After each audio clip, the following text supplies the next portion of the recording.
Hello, this is Angela from Girl Scouts Heart of Michigan. I'm the Program and Event Specialist for the Kalamazoo and Jackson region, and I am here today to walk you through the Junior Drawing Badge Steps 1 and 2. It should be a lot of fun, and first and foremost, I want to say how much I personally love drawing. Drawing is the basis of almost all art forms. In some way, shape, or other, at some point, almost every single artist is going to draw something. They're going to take that idea in their head and they're going to put it down on a piece of paper. And so, drawing is sort of the basic of things. Every single person has their own way of doing it and their own style and way of recording things down on paper and getting it from their eyes to their brain to their hand down to the paper.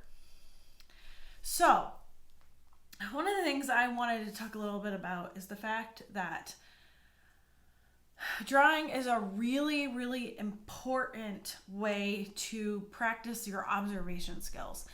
And in art, it's significant to rendering and sharing something that is realistic. And trying to record that down on paper. It is also really important in science. And if you are a scientist, you're going to spend a lot of time observing things, focusing in on it, making recordings of your observations. And so these two things can often go hand in hand, art and science, because they both require this one thing called observation. It is number one, top of the list, and one of the most significant forms of art that uses observation is drawing. That very basic recording of something that we see down on paper with a medium, which is the tool that we're using to make the markings on the paper. So I wanted to talk a little bit about why I love to draw. And it's because simply, for the most part, all you need is a pencil and a piece of paper. I mean, you cannot go wrong with something that takes only two things. And on top of it, if you're just using a pencil and a piece of paper, no mistake is permanent because pencil is erasable. It's so cool.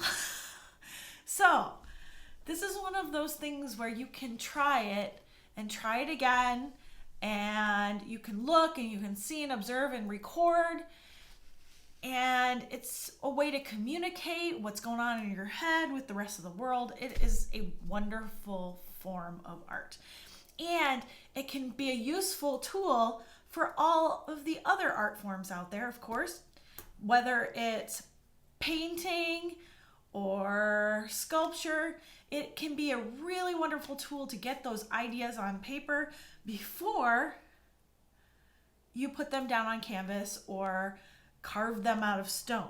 I wanted to show you some of my graphite drawings because I want to talk a little bit about why I drew them, and they sort of explain the reasons why drawing can be a really useful tool and something also that can be fun and celebrate all kinds of things in your life. It is definitely something that has come in handy so many times over, I can't even explain. And so it has also allowed me to make things very personal and feel very connected to circumstances. And one of those circumstances was actually my wedding. I decided I wanted to draw some sketches of places that were important in my husband's and I's relationship before we were married, and I wanted to put them on note cards as our favor at our wedding. I also have an extreme passion for pencils, so everyone also got pencils in their note card pack. So it was sort of nice sending love notes. My husband and I had a big thing with that too. It all rolled together. It was super cute and cheesy. But being able to draw became very handy because I could create sketches that depicted those places I wanted to show.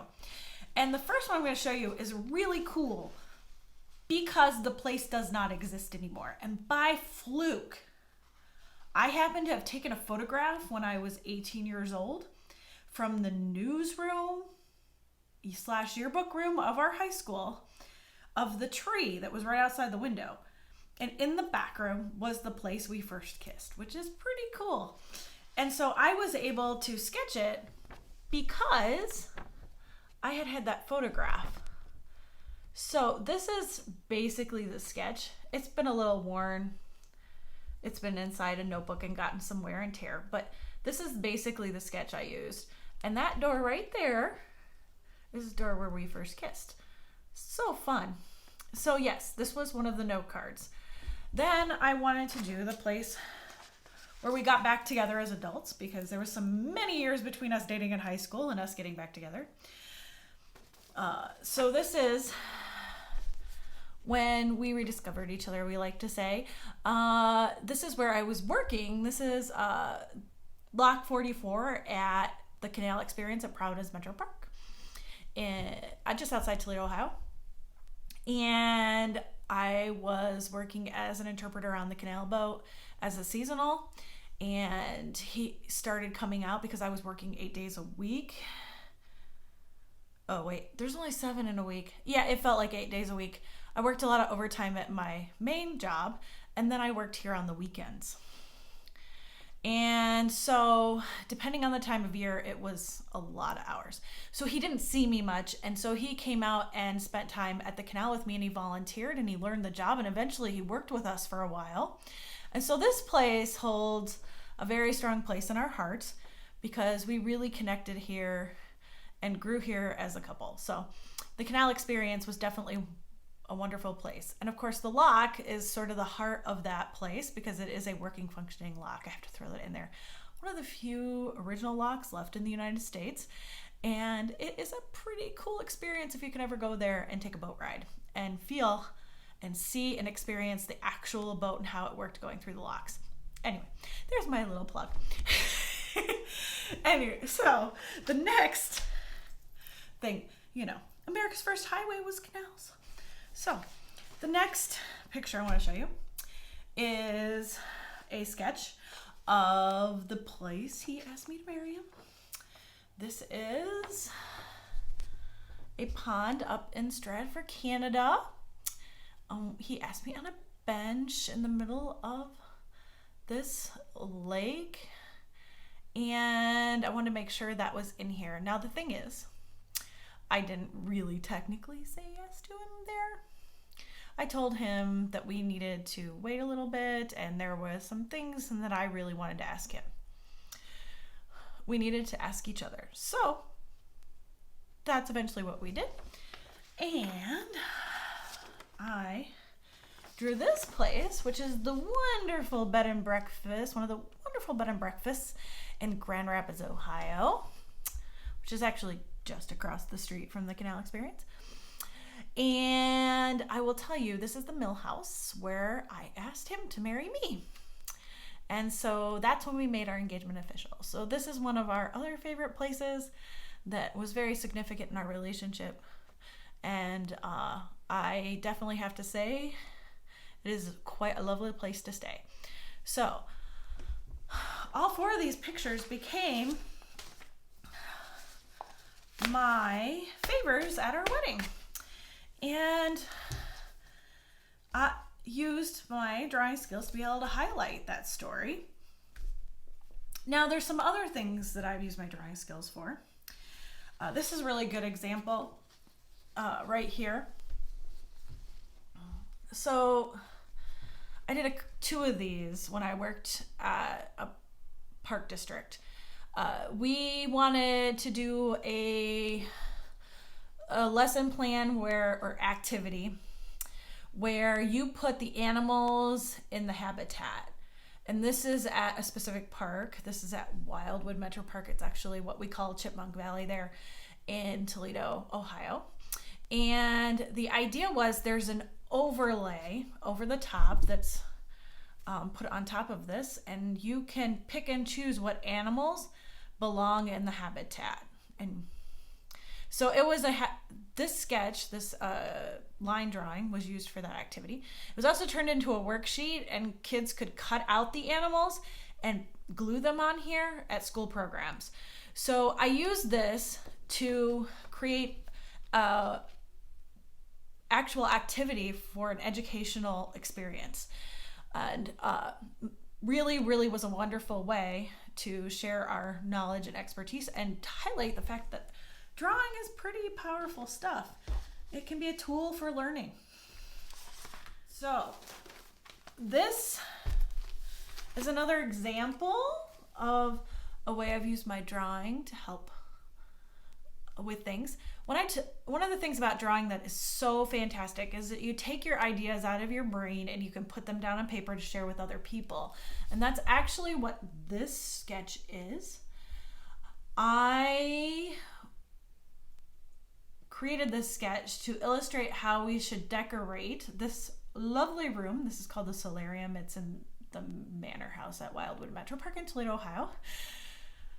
If you haven't noticed, that's the place I worked a lot when I worked for the Park District.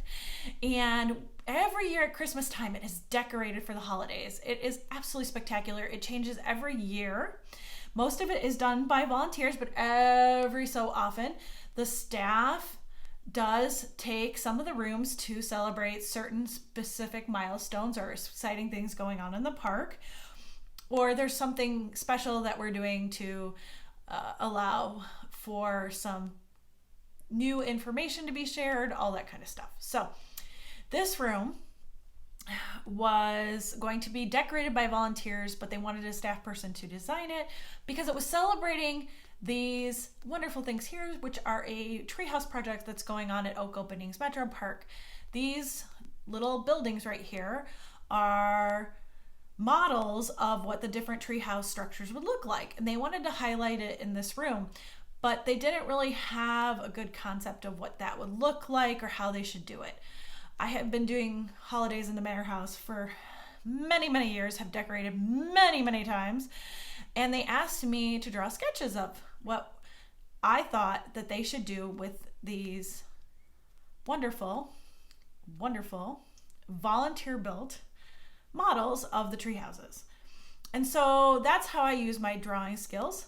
And then I use pencil, graphite pencil, and colored pencil to give it a little color to highlight some of the things like just the lights on the trees and the wood branches versus the fake snow on the ground. So that's one version. I also have the other direction.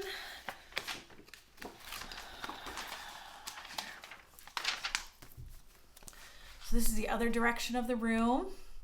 It's a perspective drawing for sure. That is a type of drawing. And actually in step 3, that is actually one of the requirements, is to draw a perspective drawing. And you can see there's a fireplace in this room. What's really cool about the solarium is that you kind of feel like you're outside. So outdoor scenes definitely add to the ambiance in this space. So it's really cool because my drawing made it possible for our volunteers who came in to actually decorate without a whole lot of basically oversight over what they were doing. So drawing can really be a helpful tool. You just never know where it's going to come in handy. So the other thing I wanted to share with you that I do find really wonderful about drawing is that it can record things you want to remember, places, objects, things, in a specific way to you in that moment that is slightly different than using your camera. So a good example of that is I used to go into the Toledo Museum of Art, and I used to sketch a lot of the artwork that I saw there from different perspectives. It was a great way to practice my drawing skills and at the same time record some of my favorite sculptures.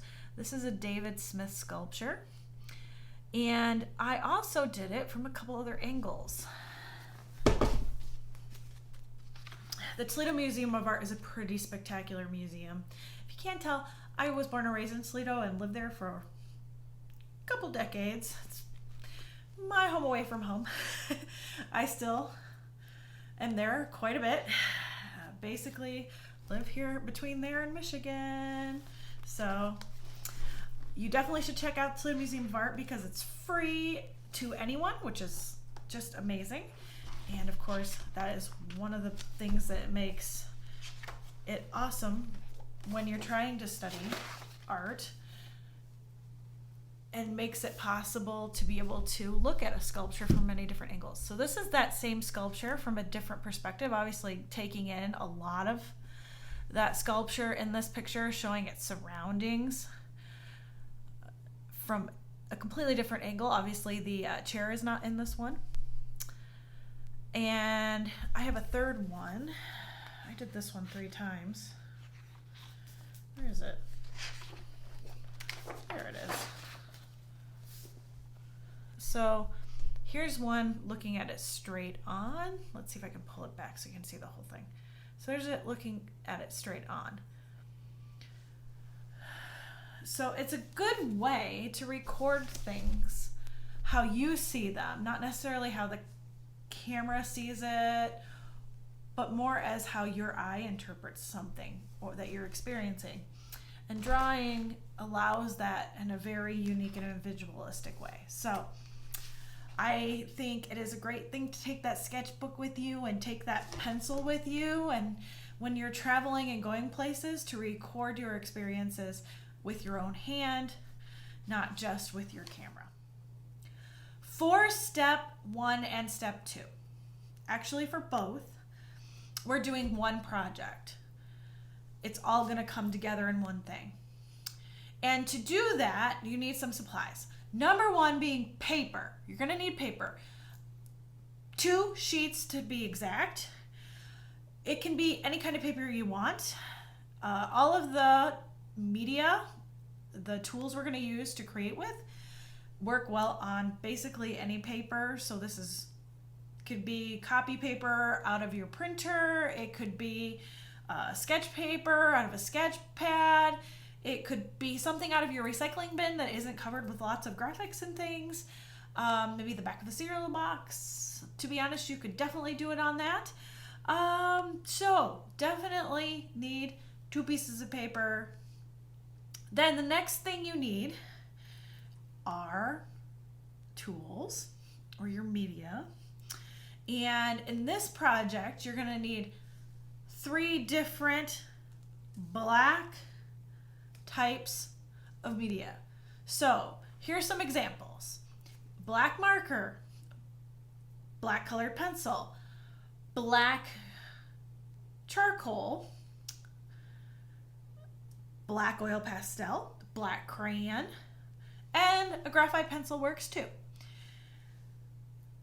The other thing you're going to need is the colored version of one of those 3 things.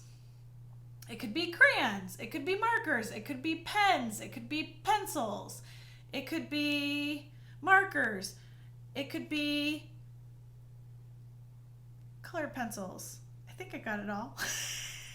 So you need 3 black tools. You need to pick 3, and you need to pick another set of media with the colors of the rainbow. Let's put it that way, okay? And then you also need a pencil sharpener if you're going to use something that needs to be sharpened. You're definitely going to want an eraser. That's a really important thing. And for making our project work and putting it all together, you're going to need a pair of scissors and some glue. So that should cover what we're working with. Now, I did want to talk a little bit about the tools. So there's a lot of different types of media just within one type, like the pencil, my favorite. And if you have never looked at drawing pencils, I want to show you something significant. All right, let me see. All right, here we go. Found it. I have a whole pile of pencils in front of me. I had to find a specific one, and that's this one. Oh, look at that. Will it focus on you, or do I need to pull it back to get, oh. Okay, can you see that? It says HB. It's a little blurry, but, oh, there we go, HB. So this is a middle pencil. This is basically like your number 2 pencil. But in drawing and graphite pencils, you have the B pencil. Let's see if I can get it to focus on this for you. B. And you have the H pencil. The difference between the two, so an H will not leave a lot of graphite on the paper. A B leaves a whole lot more graphite in the paper. It's softer and it will leave more color behind. And the numbers basically represent how much color it's going to leave behind.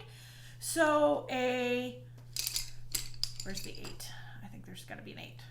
Right? Oh, or 6 are highest in the set. I think 6B is the highest in the set. So the softest pencil in this set is the 6B, and it's going to leave the most graphite behind when you draw with it. It's going to give a much darker, thicker line. Then your H pencil, which has got a lot more clay in it, is a little bit harder and will leave a lot less graphite on the paper and can make a very crisp line.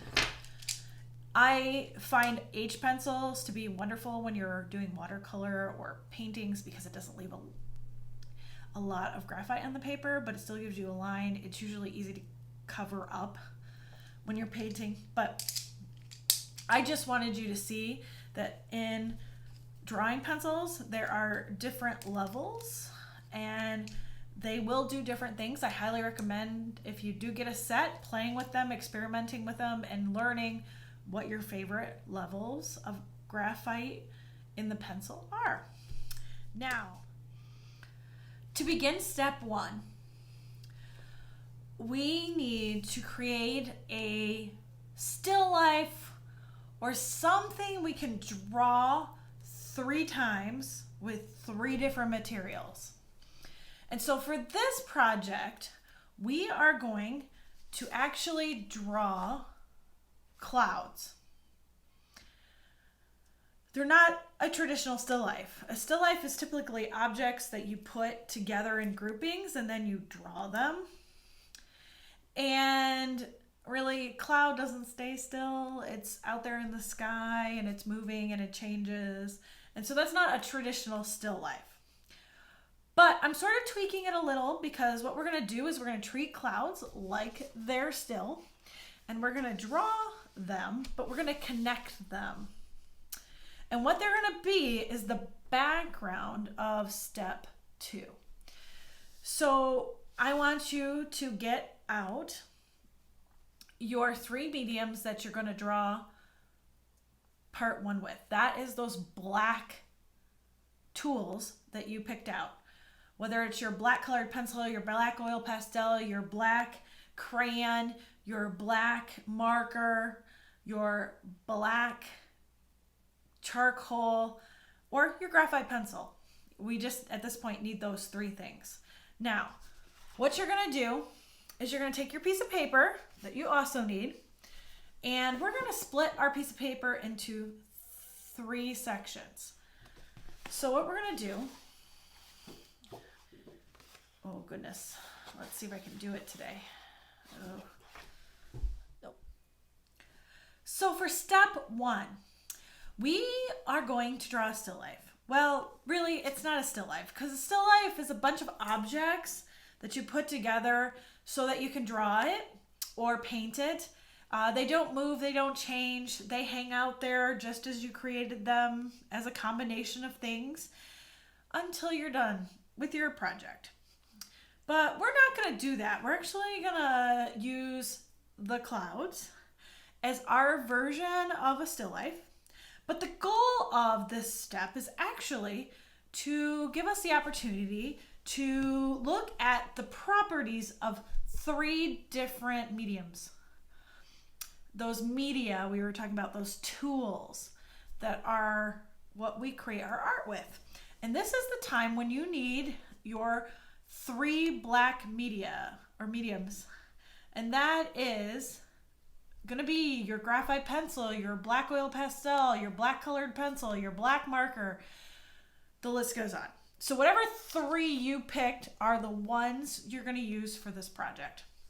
You're also going to need a sheet of paper. So I have one right here. And the first thing we need to do is we need to fold our paper. And you see how I'm folding this in about 1/3 of the way in? And I'm going to fold this 1/3 of the way in.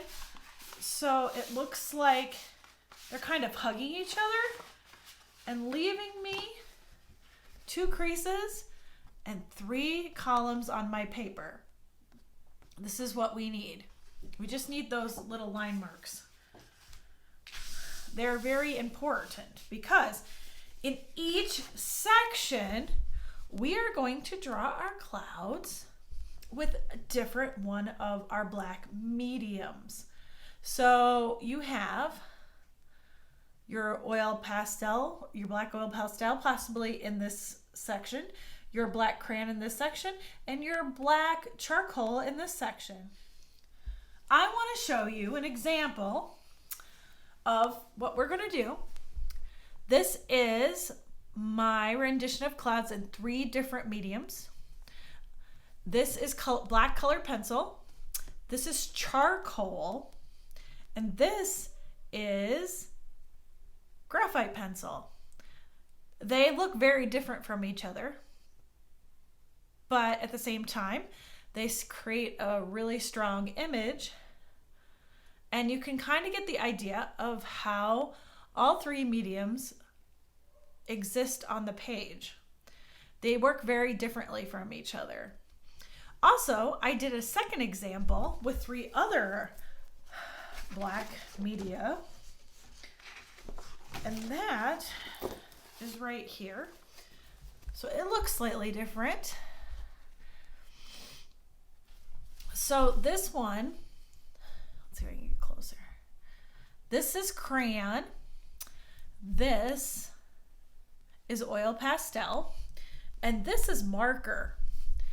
So they are very different. And you can see I shaded in this one just like I did in the first one, which means I gave some darks and lights to it. And obviously with marker, you have to do it very differently than you do, say, with the oil pastel, where you can rub and create shading in that way. You can't really do that with a marker. So you got to create it with texture and line in order to give it that sense of depth.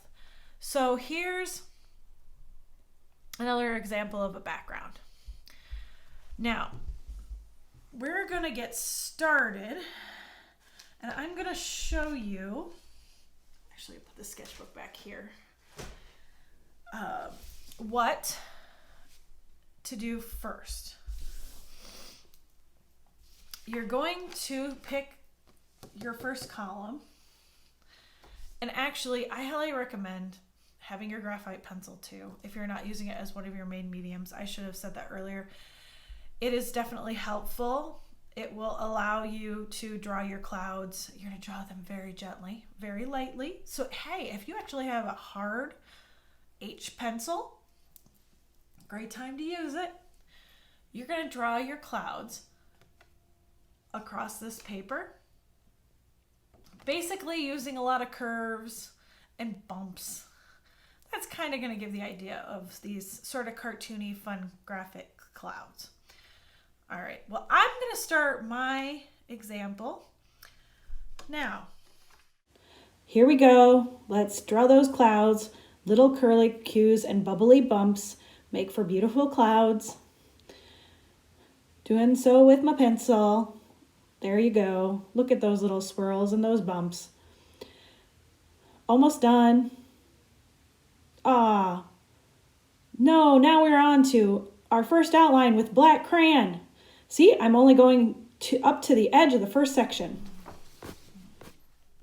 So as you can see, I have taken my crayon and gone over the pencil, and I did not go past my fold line here. Now it's time to move on to my next black medium. and outline the outline of the clouds here and here. And I'm not going to go past this line on either side. So here goes with the marker. Outline that pencil in the middle section. Don't go past the edge lines. So I've gone and added the black marker in the middle section. And one of my clouds went a little bit over the fold line. So then I carried a bit of my edges just past it to sort of balance it out. And now it's time to move on to my last medium to outline with. And this one's going to be colored pencils. So we've got on mine, crayon, marker, and colored pencil. Here we go, outlining in colored pencil. Lumps and bumps and swirly swirlies and not going past the edge line. Almost there. Done we are. So I've now added my colored pencil outline. So we've got crayon, marker, and colored pencil. It's a little hard to see the differences on the video camera, but if you see through the video camera on the screen, if you see it in person, and obviously on the one you're working on, you probably can see the difference very well with your naked human eye. Now, the next step is to actually put some shading into our clouds in each one of those sections using each medium. So I'm going to start with the crayon. And the crayon will let you darken in some areas. You can kind of move it a little bit with your finger to spread it, but it doesn't work real well. You might need to layer the crayon, so starting really lightly and then getting heavier will give you more contrast. But I would experiment and see what you come up with as you darken the edges and things into your cloud. Of course, you don't want to go past your fold line, just like when you were doing the outlines of your clouds. All right, let's get started on that.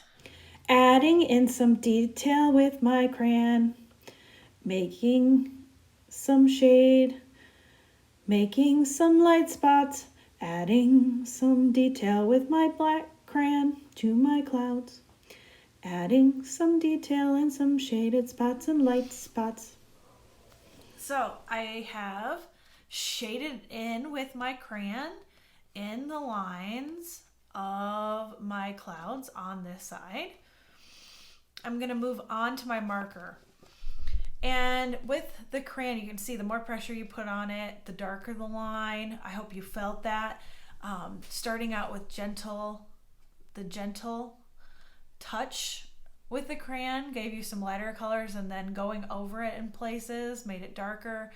Going over a few times over a line made it pop out more. I added a couple lines myself. I even kind of shaded in, made curly cues. I just played. I played with the crayon and tried to figure out what I thought looked good. And that's really what you're just doing with your crayon or your marker or your colored pencil or your graphite pencil or your oil pastel or your charcoal or basically any medium you're using. Now, the thing with the marker is I was able to kind of fill it in and create lights and darks. It's really hard with a black marker to make lights and darks. You can't really control the amount of pigment that comes out of the marker in the same way using pressure like you can in a crayon. So what I'm going to do here is I'm actually going to use stippling, which is dots on the paper, to create shading in my clouds in my marker section. And maybe some thicker lines, some things like that, to create a little more depth to my clouds. So I will get started on that. You get started on yours, middle section. Adding dots, dot, dot, dot, dot, dot, dot, dot. Adding dots, dot, dot, dot, dot, dot, dot. Making shaded spots, dot, dot, dot, dot, dot, dot, dot. Adding spots, dot, dot, dot, dot, dot, dot, dot. making shaded spots, dot, dot, dot, dot, dot, dot, dot, dot, dot. So I finished my marker, and you can see the dots that I made to kind of give it some shading, some more shape to my marker clouds. Definitely very different feel than what my crayon could do. And I hope you notice that with whatever your middle medium is, that it definitely works differently than the medium you used in the first column. My last one is my colored pencil. So I'm gonna get ready to do that. And this is your chance to add the shading into your third column. Colored pencil like graphite or charcoal or even oil pastel. Even better than your crayon here, which doesn't do shading with your finger very well. Colored pencil will. It's not quite, as good as, say, graphite or charcoal or even oil pastel, but it will blend with your finger. And you'll probably see me do a little of that. So let's get started. Adding some shading with my colored pencil. Adding some shading with my colored pencil. Some lines and some dots and some spots and some black little rubbings and making some swirls and some curls. Adding some shading to my clouds. Adding some colored pencil shading to my clouds, making them pop. So now we have colored pencil shaded clouds, marker shaded clouds, and crayon shaded clouds on my background, my sky. Hopefully you have shaded your clouds and have done it your way and are ready to move on to the next part. The next thing we need to do is there's actually some rain kind of feel going on with our stormy clouds here, because when you look at these clouds, do they look like happy clouds in black and white? Not so much. I mean, this shading's made them pretty gray, and gray clouds usually are ready for some rain. So we're going to create some rain with our 3 different mediums. I am going to start with crayon because that's what I started with. And you'll see I'm gonna make like long, straight, really light, gentle lines between the clouds. And that's how I'm gonna apply for all 3. It's just gonna have a little different feel for each one. So I'm gonna get started on my crayon. It's raining, it's raining, it's raining with crayon. It's raining, it's raining, it's raining with crayon. So the next one I'm gonna do is marker, as you can see. Look at those lines. Did you see how I just was kind of gently drawing it down, drawing the crayon down? Very little pressure. And I might have even gone into my cloud a little bit, but I'm drawing so gently it didn't show up.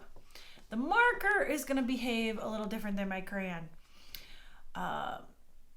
It definitely, if I go too far over, is going to show up in my cloud, so I need to be a little more controlled with it.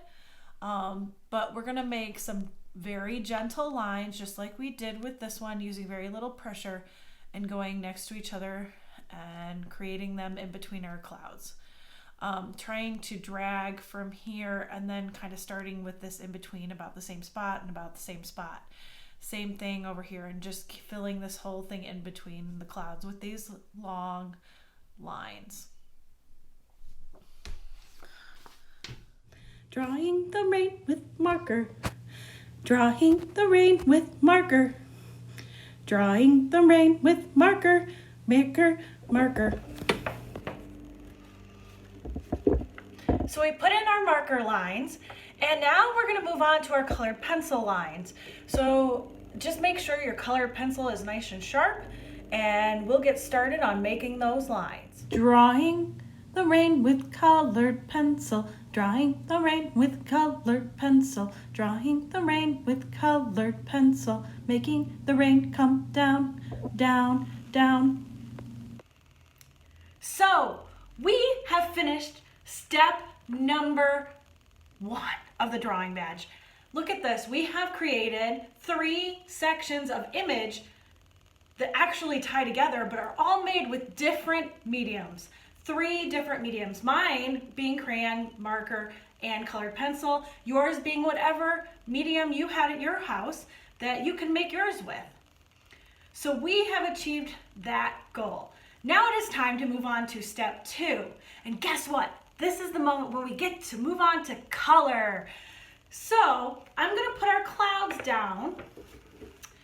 And this is the moment when you should go make sure, if you don't have your second piece of paper at the table with you, this is the time to get it. And also this is the moment to go get those colored tools, whether they're your colored pencils, crayons, markers, whatever it is you want to create your drawing with color, that's what you need right now. So hit pause and come back, or if you got it right there, we're gonna get started. So for this step, we're gonna learn how to add shading. Shading in drawing is when you take a lighter and a dark color, you add darkness, you take away darkness to create depth in your image. When you take away darkness in drawing, you're typically showing that the sun or some sort of light source is hitting your object. If you're adding darkness, you're showing that there is shadow there. And these 2 things combined together can create an image that has some dimension, 3-dimensional, like in reality. So there is a front, a middle, and a back in your object or your image or your landscape or whatever it is your subject matter is that you're drawing. In fact, today what we're going to do to kind of expand on that experience of what shading can be and also have some fun with color, we are going to make a landscape to go in front of our background of our rainy clouds. And in order to do that, we're going to focus a little bit on the color green, because in nature, green is so prevalent. And nature shows us this amazing power of one color to be so many different shades. And so we're going to do that. And what we're going to do is take that color green and we're going to add on our new sheet of paper a foreground here. And then we're going to make the middle ground here with our trees. And then of course our rainy clouds in the end, once we've cut out this part from our new piece of paper after it's drawn, we will glue it to our background and we've just made a really cool landscape. But if you look at these trees and this ground, all of this was drawn with just shades of the color green, darks and lights in the green family. I also did add a little bit of the primary colors that make up the color green. So I did use a little bit of blue and a little bit of yellow. So I want to let you know that that is definitely an option when you're trying to stay in the same color family.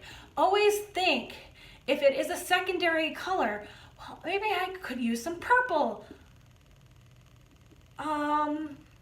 Yes, purple. That would be red and blue.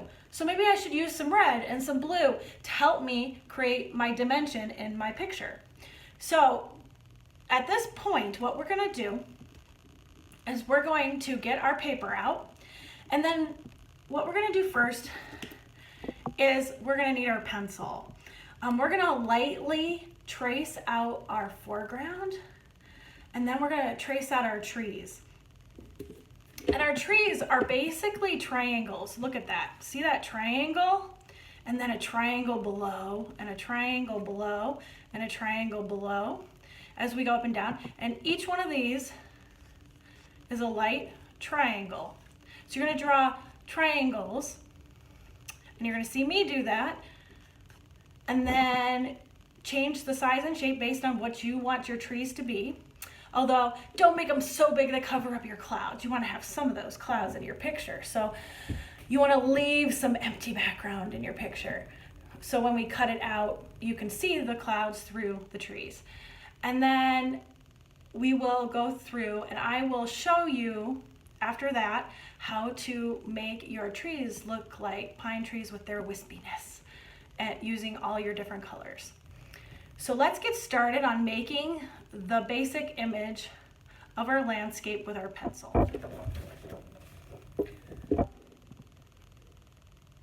So I have made my triangles stacked up. If you notice though, I kind of cut off the top of the triangles.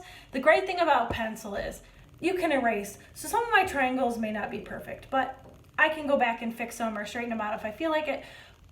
Now, the big thing I need to do next is I'm gonna take my lightest color pencil, and since for green, one of the primary colors that make up green is yellow, I'm gonna use yellow. That's my lightest color.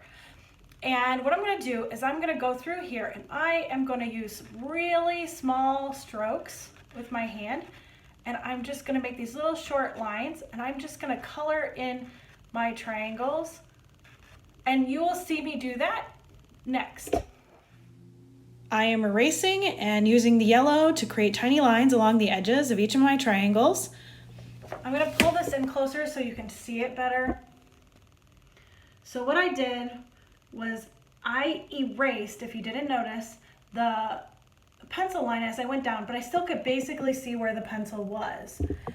And then I did these long kind of line strokes to create the outline of my tree as my tree got bigger and bigger and bigger.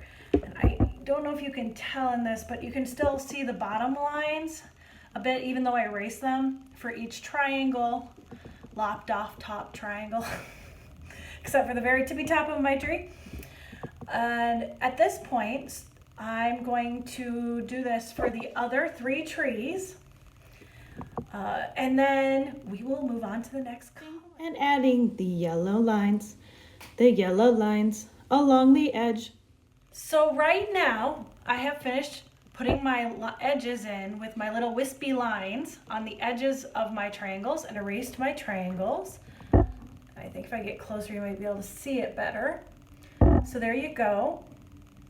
Now, what we're gonna do is pick our next lightest color. And for me, that is probably this green. Let me see.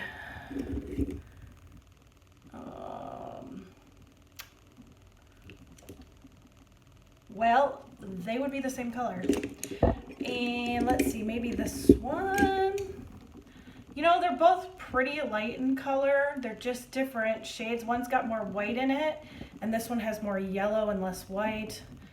I think I'm gonna go with the yellow one, since this is yellowy one, because we're doing the undertone here of the trees and it's yellow. So I think the next yellow layer should be this yellowy green. Whatever your lightest color is, and if you have ones that are close, just pick out which one you think's best. And we're gonna apply more wispiness, little wispy lines, to each one of these trees, going up and down. Adding light green to my trees with little dash lines. Adding light green to my trees. Adding the light green to my trees. Adding the lightest green to my trees. So now I've added my second lightest color, and I filled in a lot of my tree with that color, so I have another layer. Really what we're doing is we're just gonna keep layering color. In fact, a lot of our project is all about layering, because we're gonna cut this out and we're gonna put it on top of something else, so we're creating layers there. So next, I need to pick out the next darkest color. Let's see, my box, am I in my mug of colors?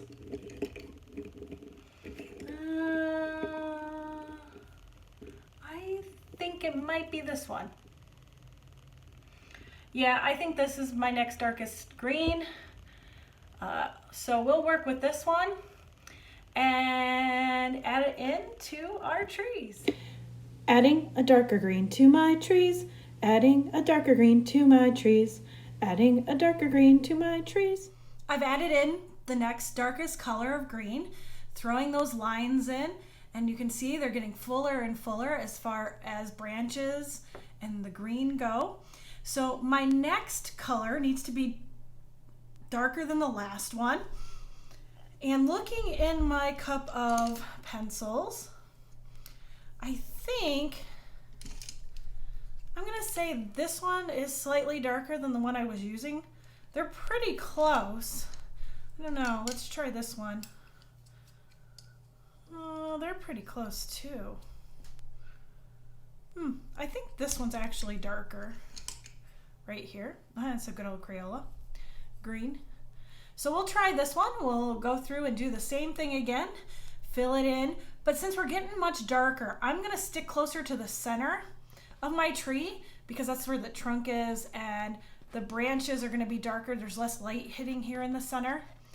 Same with these over here. I'm going to stick with using this more towards the center than the outer tips of the trunk, of the outer tips of the tree. All right, let's get started with our next darkest color. Adding dark green, dark green, dark green, dark green. Adding the dark green in the center. Adding dark green, dark green, dark green. Now I grabbed the darkest green I have, and I am adding that in tiny little lines throughout all 4 trees. Yep. Now I picked up my turquoise pencil and I am adding turquoise in a shade of blue. And then I'm also taking my ultramarine blue and adding that in to add in some even more darker lines. I am now going to take the light green that has got a lot of white in it, and I'm going to use that to blend in all the colors and make sure all the white spots are gone in my tree. We are now going to grab our green that was sort of in the middle of all of our greens, and we are going to add some more definition to our trees.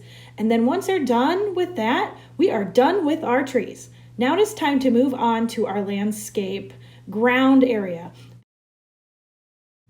Adding yellow first to the entire area, and then adding colors in the order of darkness. And of course, below the trees, using the darkest color, the blue especially, to make shadow below. And we've got ground.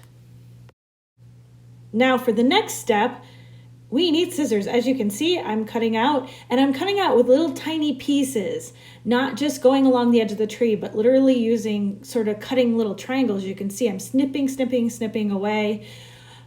And I am also taking the time to make sure that my points are cleaned up and that I've removed a lot of the white off the edges. I'm going to keep cutting, and I'm actually going to cut a line down in between each tree so that I can get at the edges of each one. And then I'm going to just keep snipping away. Snip, snip, snip, very tiny snips so that our edges of our tree are very, very defined. It is definitely one of those wonderful things to be able to practice your cutting skills. We are going to glue our landscape to our background. So here's our foreground, our middle ground is our trees, and here's our, oh goodness, background that we made. So what we need to do now is, of course, we need our glue. And if you have a glue stick, this is going to be super easy, but I do want to give you a couple tips if you are using liquid glue, which is what I have. I'm going to put dots on my paper, and then I'm going to use something to spread that glue around on the back of my landscape here, and make sure I get a lot of coverage on all these little fringy edges of our trees and all the corners, and make sure it glues it down really nice. So at this point, it is glue time. We're almost there. A little dabble do, a little dabble do. Now let's spread it all over the place. Spread it, spread it, spread it, now glue it. Spread it, spread it, spread it, now glue it. Look at me, pushing it down, label it, adding a little extra, and now we're done.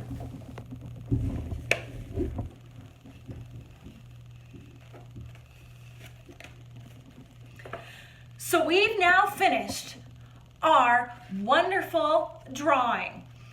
We have created a background, a middle ground, and a foreground for a landscape.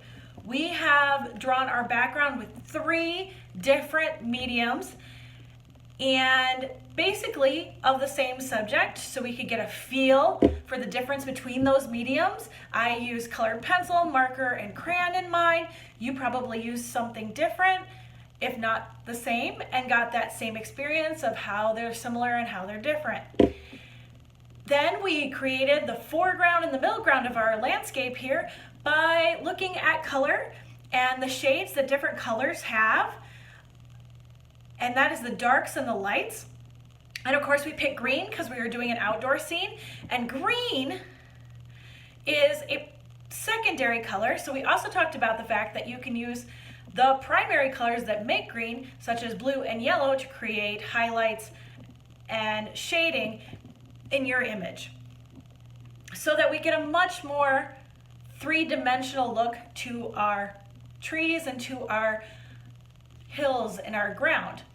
Now, in our foreground. So, look at that. We've completed steps 1 and 2. And at this point, there's one really important thing I want to throw out there, and that is that when you make art, you often make a lot of mess.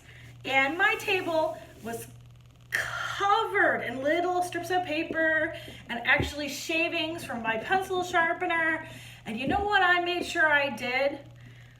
I picked up the trash can and I cleaned it up. Because when you make a mess in art, you clean it up. That's just part. Now, the best way to remember is just in general, when you make a mess, clean it up, and all day long you'll have good luck. So make sure you clean up when you make art. It's a very important part. Now, it's that time when I say, if you made something you're proud of and something that you love, which I'm sure you all did, please share it in the comments below. I'm dying to see it.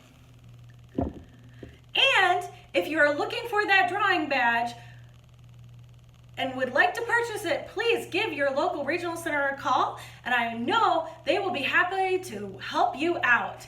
Now, I really enjoyed sharing some drawing techniques and skills with you today, and I look forward to sharing some more of my expertise in the future, and I hope you've had a great time, and it's goodbye for now.